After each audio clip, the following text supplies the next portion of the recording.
wali santri, para ustadz, adik-adik santri semua yang saya hormati dan saya muliakan. Dulu pernah ada seseorang, ia meninggalkan keluarganya demi kepentingan perjuangan. Dia meninggalkan di rumahnya bekal kurang lebih 30.000 sampai 50.000 dinar. Satu dinarnya saja 4 jutaan sekarang. Makanya tinggal dikali 30.000 kali 4 juta. Dia pergi begitu lama sekali. Laki-laki namanya Farruh.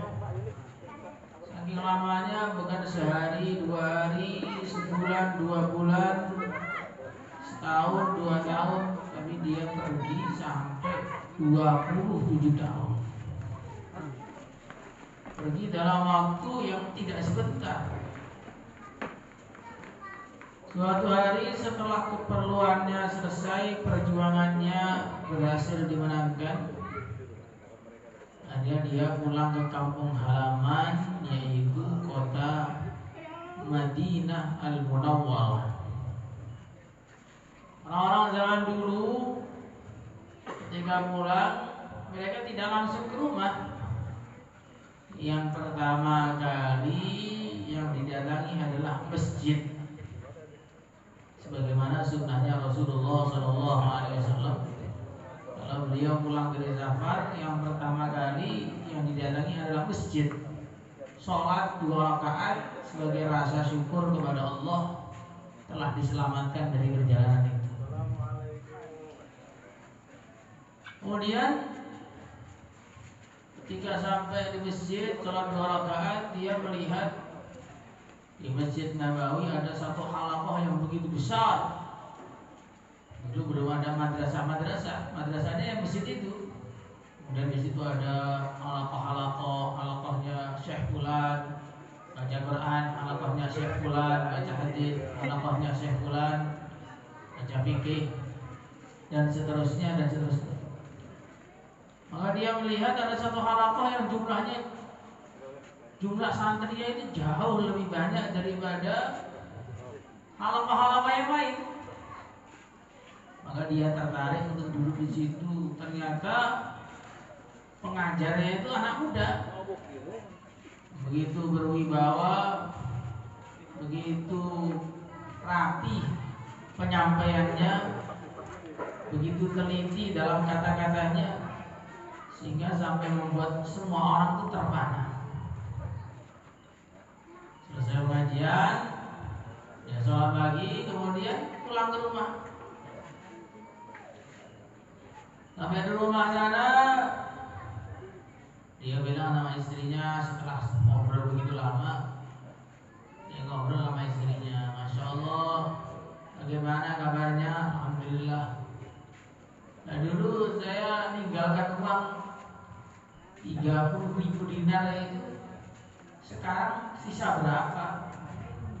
Sekian miliar atau sekian puluh miliar. Sisa berapa? Maka istrinya tersenyum saja. Sudah gak ada sisanya.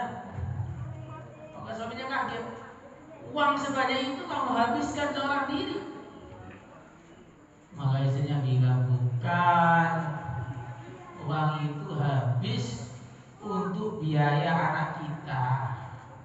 Jadi waktu kamu tinggal itu dalam keadaan hamil, kemudian anaknya lahir, kemudian saya biayai sampai habis 30.000 dinar.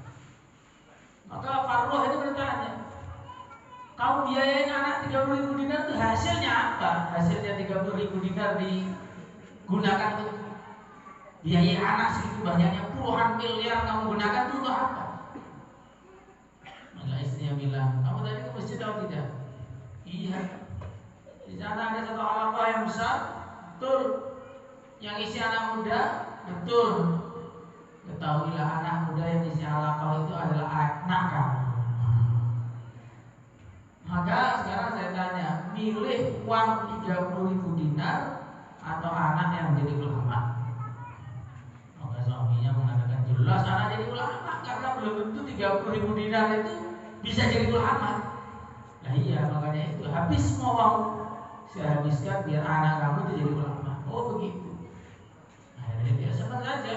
Anaknya berkembang lagi, jadilah dia terkenal, namanya Rabi'ah Ar-Ra'i, salah satu dari gurunya Imam Malik bin Anas, yang mana Imam Malik adalah gurunya Imam Syafi'i, Imam Syafi'i gurunya Imam Ahmad bin Hanbal.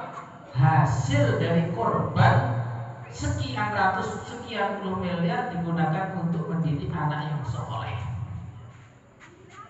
Maka hadirin yang dimuliakan oleh Allah Subhanahu wa Ta'ala, kalaupun kita mengeluarkan biaya, kalaupun kita harus berkorban, kalaupun kita mungkin harus berhutang sekalipun, tapi demi anak kita ini belajar ilmu agama itu tidaklah ada kerugian sama sekali di dalamnya. Justru adalah keberuntungan, karena ilmu agama ini ilmu yang paling mahal yang ada di dunia. Tapi sayangnya banyak orang yang tidak mau mencarinya atau merasa riskan kalau korban untuk agama. Orang rela bayar puluhan juta, ratusan juta demi anaknya Mas Akmil. Ada yang bayar puluhan juta, ratusan juta demi anaknya jadi sarjana. Ada yang bayar puluhan juta, bahkan ratusan juta demi anaknya bisa terbang ke angkasa jadi pilot.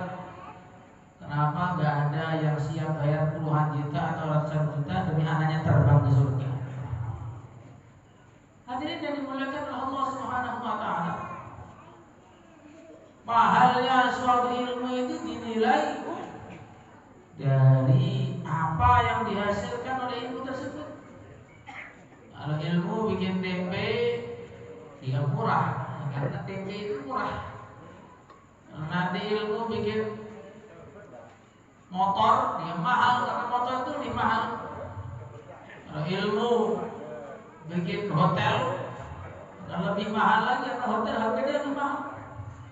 Kalau ilmu bikin pesawat, lebih mahal lagi, karena pesawat harganya lebih mahal. Nah, kalau ilmu bikin surga bagaimana? Sudah tidak bisa dibayangkan lagi. Maka marilah kita sama-sama bersyukur karena Allah Subhanahu wa Ta'ala pilih kita, anak didik kita untuk belajar ilmu agama. Insyaallah hadirin yang dimuliakan oleh Allah Subhanahu wa Ta'ala, anak yang soleh akan didapatkan dengan beberapa hal. Yang pertama, inni nadartu laka ma fi batni muharrara. Yang pertama, niat yang baik untuk anak itu mau dijadikan apa? Niatnya orang tua anak dijadikan apa itu akan sangat berkesan kepada anak tersebut. Kalau orang tua itu niatnya anak untuk jadi ahli dunia, anaknya nggak usah main-main, nanti jadi nggak serius. Ya, kalau ini biar kita ini serius lah, karena agama ini bukan perkara main-main. Agama ini perkara serius. Urusannya bukan hidup mati, bukan kaya miskin. Urusannya ini ridha Allah atau murka Allah. Urusannya itu surga selama-lamanya atau neraka selama-lamanya. Jadi yang urusannya begini kadang-kadang gak dipentingkan. Dengarkan sambil bicara sana, bicara sini. Coba kalau urusan dunia, bagian hutang apa dan sebagainya gitu, langsung diam semua. Ada urusan remeh saja urusan dunia.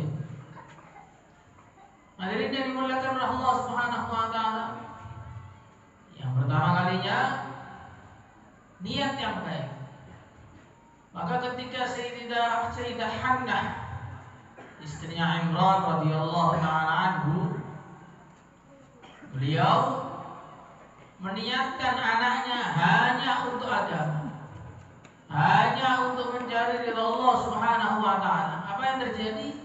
Anak itu langsung ada efek yang luar biasa. Orang tuanya niat, inni nadartu laka ma fi batni muharrara. Ya Allah, saya niatkan anak saya terbebas dari urusan dunia segalanya. Bahkan saya bebaskan anak saya dari urusan diri saya. Maka begitu lahir anaknya ini sudah gak mau nyusu sama ibunya, langsung gak nyusu, fokus beribadah kepada Allah, yaitu Sayyidah Maryam bintu Imran alaihi salatu wassalam. Kan niat yang baik.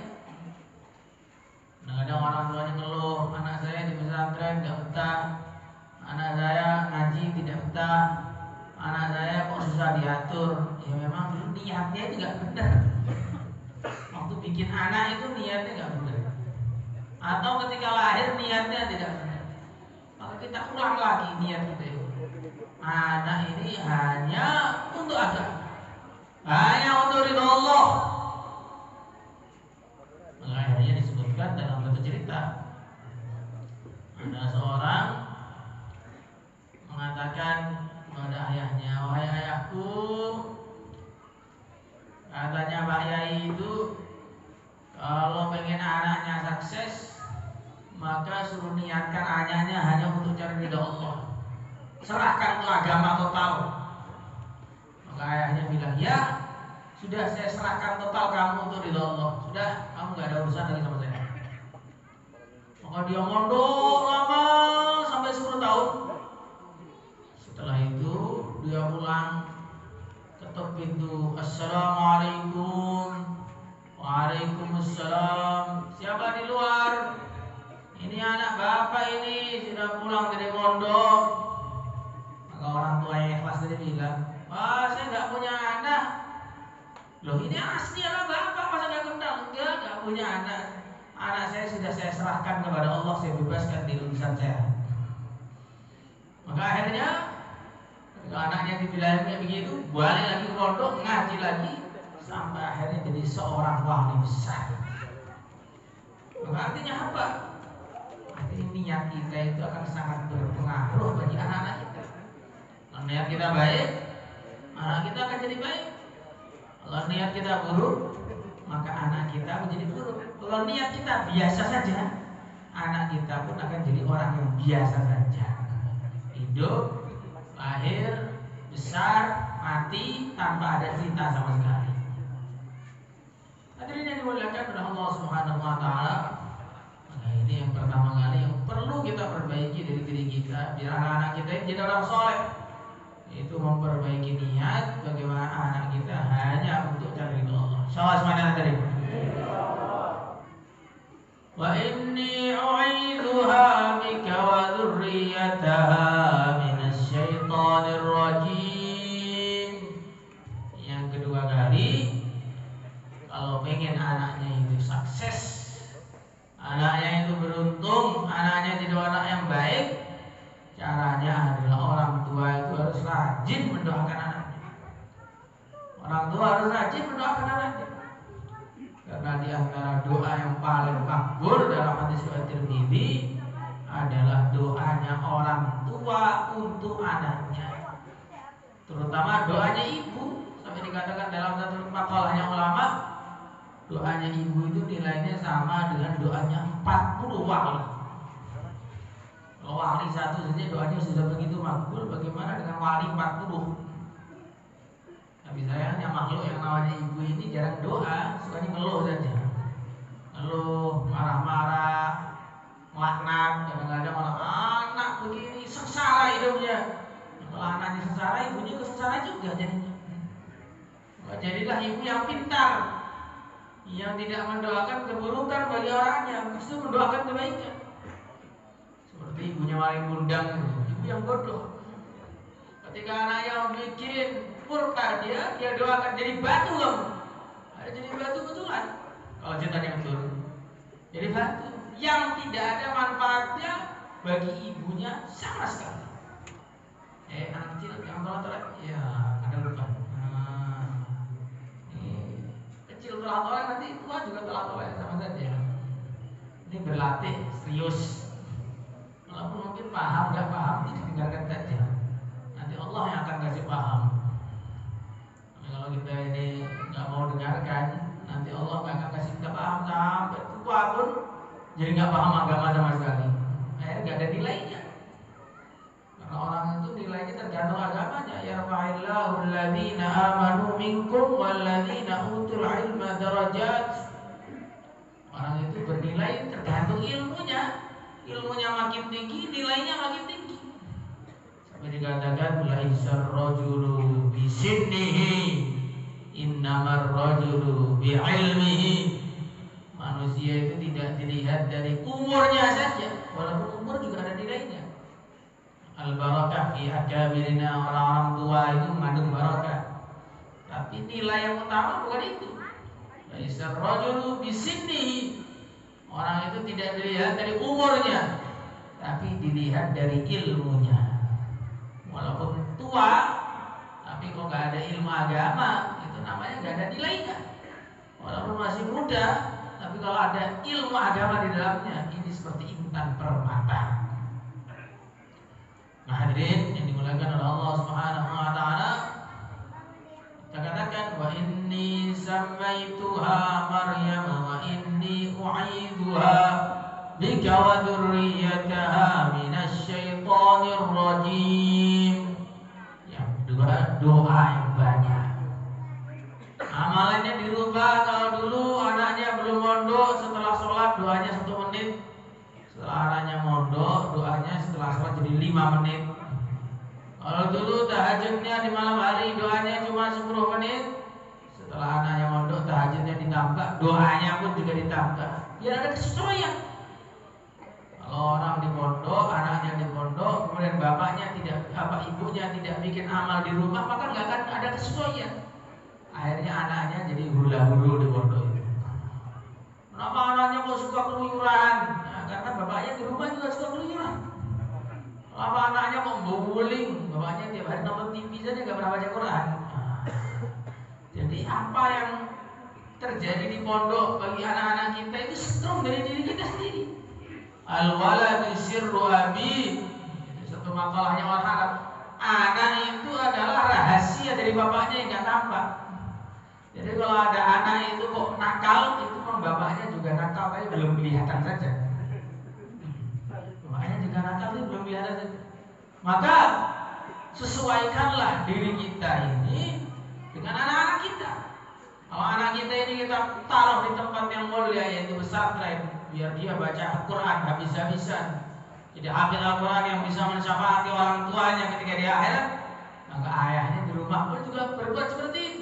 Baca Qurannya ditambahi, wiridnya ditambahi, dakwahnya ditambahi, korbannya ditambahi.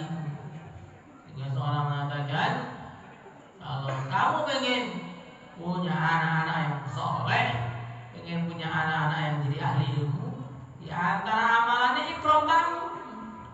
Jadi begitu Nabi Ibrahim, beliau ikram tamu para malaikat. Allah ila ahlihi faja'a bi'ijlin samin faqarrabahu ilaihim qala ala ta'kulun faqala ala ta'kulun fabashsharuhu bighulamin 'alim. Jadi Nabi Ibrahim ikram tamu para malaikat. Ikramnya bukan sembarangan, bukan ayam bakar, bukan iga bakar, tapi sapi bakar utuh. Ikram yang luar biasa. Maka arah ikramnya kepada tamu luar biasa, hasilnya pun dikasih anak yang luar biasa, yaitu Nabi Ishaq alaihissalatu wassalam. Maka kalau kita ini di rumah tidak ada ikram tamu, tidak ada ikram para ulama, bagaimana anak kita jadi ulama? Hadirin yang dimuliakan oleh Allah Subhanahu wa taala, ini menyesuaikan amal antara amal orang tuanya dengan kegiatan yang dilakukan anaknya. Kemudian yang ketiga kalinya, taqabbala rabbuha biqabulin hasanin wa ambataha nabatan hasanan wa kaffalaha Zakaria. yang sesuai untuk jadi ahli ilmu agama, yaitu di pesantren-pesantren. Kita ini pengen, kalau pengen anaknya jadi polisi ya dimasukkan di tempat kepolisian. Kalau pengen anaknya jadi dokter dimasukkan ke universitas kesehatan, kedokteran. Kalau pengen anaknya jadi ahli tani ya dimasukkan ke sawah sana, kerja habis-habisan nanti ahli tani. Lah kalau pengen anak kita jadi ahli surga ya masukkan tempatnya orang-orang yang ngamalkan agama sehingga bisa masuk surga. Pengennya anaknya jadi wali Allah, tapi tiap malam diantar ke karaoke, nggak jadi wali.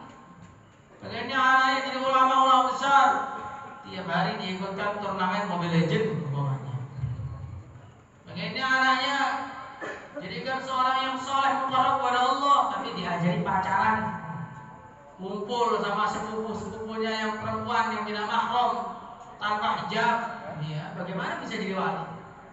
Dan disebutkan dalam satu riwayat, siapa yang bicara dengan wanita yang bukan mahram, dengan bicara yang lembut, gombalan istilahnya teman-teman, maka nanti setiap satu kalimat dia akan ditahan di neraka 1000 tahun. Coba, itu kalau satu kalimat. Lalu gombal itu berapa kalimat sudah itu? Nah, hadirin yang dimuliakan oleh Allah Subhanahu wa taala, ini penting sekali. Jadi kita letakkan anak kita di tempat yang sesuai. Nah, sekarang tempat yang seperti pesantren saja kadang-kadang masih ada keburukan. Bagaimana tempat-tempat yang memang dididik di situ untuk keburukan? Jadi kita harus merenung, tidak seperti yang diperlihatkan zaman sekarang di media massa, ya, bahwa pesantren tempatnya kekerasan, pesantren tempatnya pelecehan, pesantren tempatnya masalah, ada pencurian. Kalau tempat yang sudah dididik untuk jadi orang baik saja masih terjadi sedemikian rupa kesalahan, bagaimana tempat yang orang memang tidak dididik untuk jadi orang baik? Nah, itu hanya omongannya orang dolim saja, hanya omongannya orang ahli batil saja. Sekarang kemarin di olahraga sepak bola di Malang sana, orang mati sekian ratus, tidak ada yang bilang, nah ini sepak bola harus dihentikan karena mendatangkan kekerasan, tidak ada. Demo di mana-mana menjadikan orang mati, orang terinjak-injak, orang anarkis. Tidak ada yang bilang demo dilarang, tidak ada. Karena demo gak ada urusan agamanya. Tapi kalau pesantren ada satu tindakan kecil saja mungkin yang sedikit nyeleweng atau sedikit melanggar, dibesar-besarkan. Ya begitulah setan yang berupa manusia itu suka mengganggu agama. Ketika pesantren itu sering diolok-olok oleh orang-orang kafir, orang ahli batil, ini justru semakin menunjukkan bahwa pesantren itu dalam kebenaran. Kalau pesantren didukung sama para politisi semua dukung, para bandar kasino dukung, para preman dukung, ya berarti pesantren tempatnya bandar kasino, tempatnya preman, tempatnya pelacur. Orang-orang itu pada berisi semua, gak ada yang terima dengan wujudnya pesantren. Berarti pesantren yang akan mengganggu eksistensi mereka semua. Maka hadirin yang dimuliakan oleh Allah Subhanahu wa taala, ini penting. Maka tidak perlu kita melihat omongan orang-orang kafir atau orang-orang yang berkelakuan seperti orang kafir, karena mereka itu gak ada harganya, gak ada gunanya juga kita menjelaskan kepada mereka. Jangankan untuk kita, neraka saja tidak bisa menjelaskan kepada mereka. Allah Subhanahu wa taala sudah berfirman, walau ruddu la'adu lima nu'an wa innahum lakadzibun. Seandainya orang kafir itu dikembalikan ke dunia, mesti mereka kafir lagi. Neraka saja tidak bisa menjelaskan kepada orang kafir bagaimana mereka itu salah. Neraka saja tidak bisa menjelaskan orang kafir mana orang yang baik, mana orang yang buruk. Sampai mereka ketika sampai di neraka mereka mengatakan, wa qalu ma lana la nara rijalan kunna na'udduhum minal asrar. Mereka sampai neraka bilang, mana ini orang-orang buruk yang dulu saya caci-caci itu? Mana orang-orang Islam gak kelihatan? Mana kartun-kartun itu gak kelihatan? Mana orang-orang yang berjubah gak ada di neraka ini? Kayaknya mereka nerakanya lebih bawah daripada kita.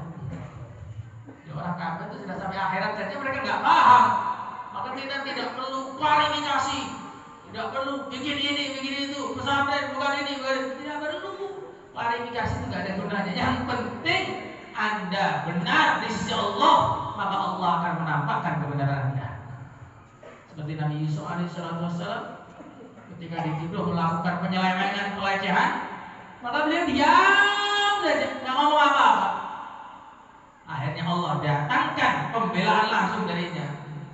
Seorang dai langsung bicara, kalau robek bagian depannya berarti yang salah Yusuf, kalau robek bagian belakangnya yang salah Zulaikha, langsung dibela oleh Allah.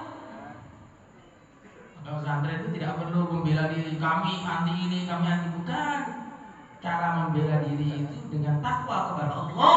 Kalau Allah kita sudah takwa kepada Allah, wa may yattaqillaha yaj'al lahu makhraja wa yarzuqhu min haitsu la yahtasib. Siapa yang takwa kepada Allah, walaupun ada 1000 masalah, Allah akan kasih 1000 jalan keluar. Tapi kalau tidak takwa kepada Allah, walaupun cuma 1 masalah, kan muter-muter nggak jelas, nggak akan bisa keluar dari permasalahan tersebut. Maka hadirin yang dimuliakan oleh Allah Subhanahu Wa Taala, kita perlu bersyukur sama-sama. Di daerah kita ada pesantren, kita perlu syukur sama-sama. Anak-anak kita berada di pesantren. Kalaupun mungkin mereka ada kenakalan-kenakalan, itu bukan kenakalan yang diajarkan di pesantren. Tapi kalau terjadi kenakalan di universitas, terjadi kenakalan di pinggir jalan, di preman sana, ya memang mereka hidup untuk kenakalan itu. Tapi pesantren tidak pernah mendidik untuk kenakalan. Islam tidak pernah mendidik umatnya untuk tidak sholat. Kalau sekarang ada orang Islam yang tidak sholat, apakah Islamnya yang salah? Islam tidak pernah mendidik orang-orang yang menganut Islam untuk buka aurat. Kalau ada orang Islam yang buka aurat, apakah Islam yang salah? Islam tidak pernah mendidik orang-orang yang untuk berakhlak yang buruk. Tapi kalau ada orang Islam yang berakhlak buruk, apakah Islam yang salah? Tidak. Selagi ajaran yang tidak salah, maka salahkanlah orang-orang yang berbuat itu. Jangan salahkanlah perbuatan. Jangan salahkanlah organisasinya. Maka hadirin yang dimuliakan oleh Allah Subhanahu Wa Taala, kita sama-sama syukur atas nikmat yang besar ini.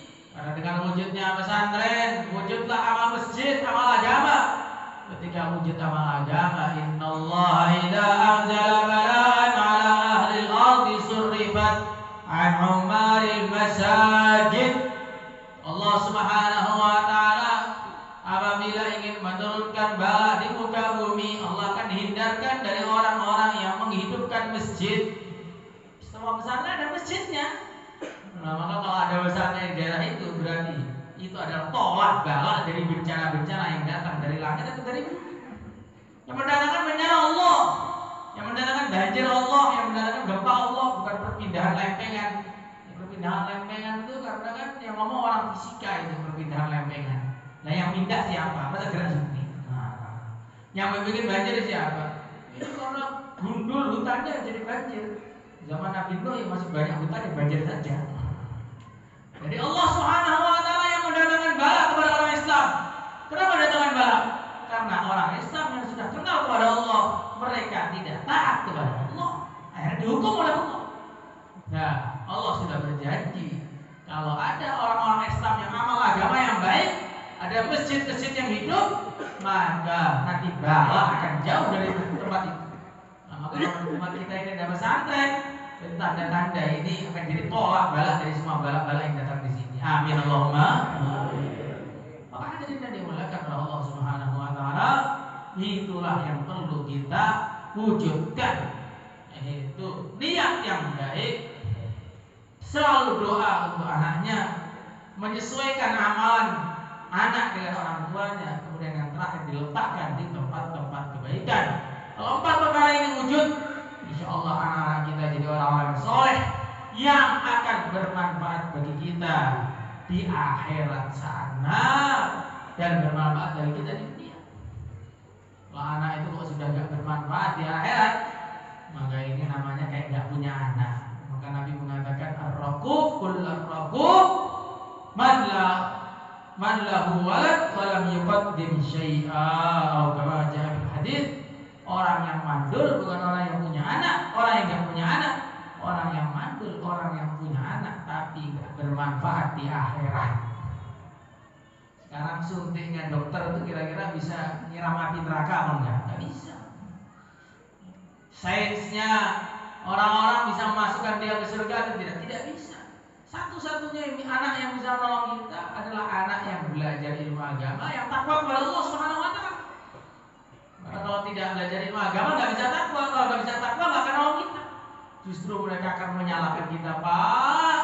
Kenapa dulu saya tidak diajari agama sehingga saya harus masuk neraka? Saya nggak mau masuk neraka sendiri. Saya akan narik bapak bersama-sama ke sana. Alhamdulillah.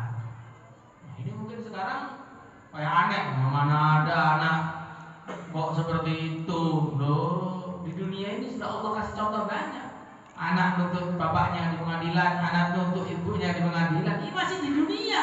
Yang belum kelihatan surga, belum kelihatan neraka, mereka sudah bisa seperti itu. Apalagi sudah kelihatan surga itu indahnya bagaimana, neraka itu mengerikannya bagaimana, bagaimana pentingnya pahala, bagaimana bahayanya dosa. Ya waktu itulah mereka akan mementingkan diri mereka sendiri, walaupun harus mendorong orang tuanya masuk neraka. Hadirin yang dimuliakan oleh Allah Subhanahu wa taala, marilah kita rawat anak-anak kita ini dalam pendidikan agama sampai mereka jadi orang bertakwa sehingga mereka bisa menolong kita ketika di akhir sana. Insyaallah semuanya tadi. Kurang lebihnya minta maaf kalau ada kasar-kasarnya, saya mohon maaf. Saya tidak berniat memarahi orang di sini, cuman kita ini ingin majelis agama itu jadi majelis yang serius. Kalau kita ini tidak bisa serius dalam urusan agama, urusan apa lagi yang kita harus serius lagi? Masa urusan-urusan kecil kita serius, urusan-urusan besar ridha Allah kita nggak serius, ya hancurlah kita ini. Ini untuk melatih serius saja. Walaupun anak-anak sekarang kalau orang itu sedang memang sayang kepada anaknya, kalau anaknya main-main di rel kereta api kan dia marah. Jangan marah, main kereta api di situ. Bahaya ditabrak kereta api.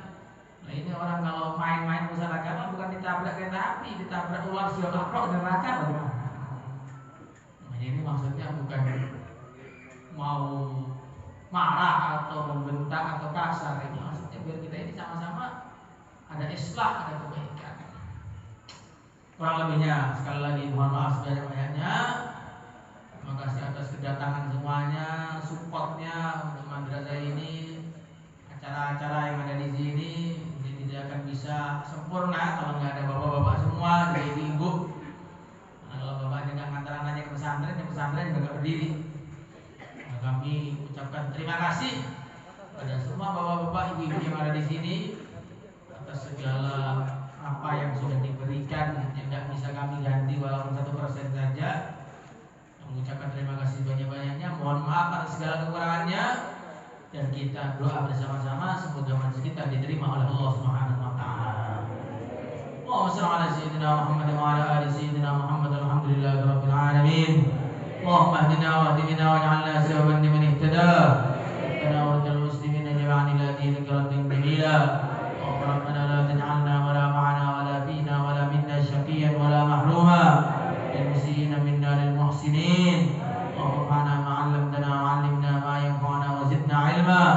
Alhamdulillah ala kulli hal wa na'udzu billahi min hali ahli an-nar. Alhamdulillah ala kulli hal wa na'udzu billahi min hali ahli an-nar.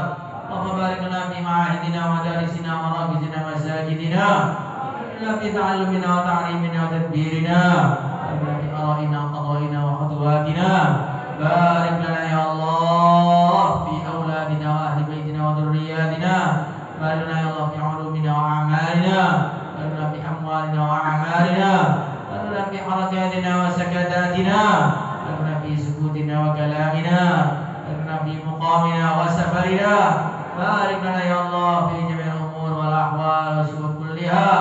Allahumma lana fi ma Allahumma lana fil maut wa fi ma ba'dal maut. Allahumma barik lana fil maut wa fi ma ba'dal maut wa hawwin 'alaina fi sakaratil maut. Innaka 'ala kulli syai'in qadir wa ilayhi yadir. Rabbana atina fid dunya hasanah wa fil akhirati hasanah wa qina 'adzaban nar. Sallallahu alaihi wa baraka ala sayyidina maulana Muhammad walhamdulillahi rabbil alamin. Ibarakatil Fatihah.